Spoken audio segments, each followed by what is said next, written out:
ఈ పావు బాజీలో నిమ్మకాయ కూడా పిండుకుంటే చాలా బాగుంటుంది.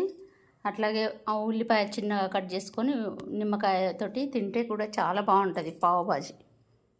పావు బాజీ చేసుకోవడానికి 2 ఆలుగడ్డలు పైన చెక్కు తీసి ఇలా ముక్కలు కట్ చేశాను. క్యారెట్ ఒకటి వేశాను. ఒక బీట్రూట్ పైన చెక్కు తీసి ఇవి చిన్న ముక్కలు కోసుకోవాలి. ఒక టమాటా కూడా ముక్కలు కోసుకొని ఇవి తర్వాత కూర వండుకునేటప్పుడు చూపిస్తాను నేను. ఇందులో కొంచెం నీళ్ళు పోసి ఉడికించుకోవాలి. స్టవ్ మీద పెట్టి ఉడికిద్దాం ఒక 10 నిమిషాలు.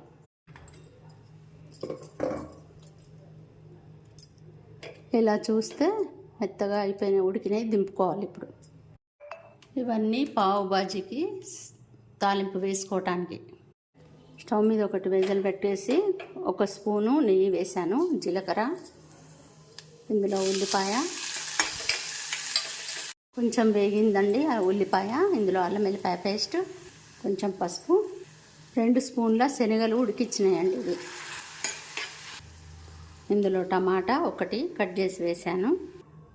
ఉడికించిన క్యారెట్, ఆలుగడ్డ పొట్టు తీసి ముక్కలు కోసి వేశాను. ఇందులో కొంచెం ఒక చిన్న స్పూను బీట్రూట్ వేశాను. కొత్తిమీర తరుగు, పావు బాజీ మసాలా, కసూరి మేతి ఇంట్లో చేసిందేనండి, ఇది చాలా టేస్ట్ ఉంటుంది, వేసుకోవాలి. కొంచెం ధనియాల పొడి, తగినంత ఉప్పు, కొంచెం కారం, ఇవన్నీ కలిపి మూత పెట్టేసుకోవాలండి. కలిపేసి మూత పెట్టుకొని కాసేపు చూద్దాం. స్టవ్ మీద పెనం పెట్టుకొని కొంచెం నెయ్యి వేసుకొని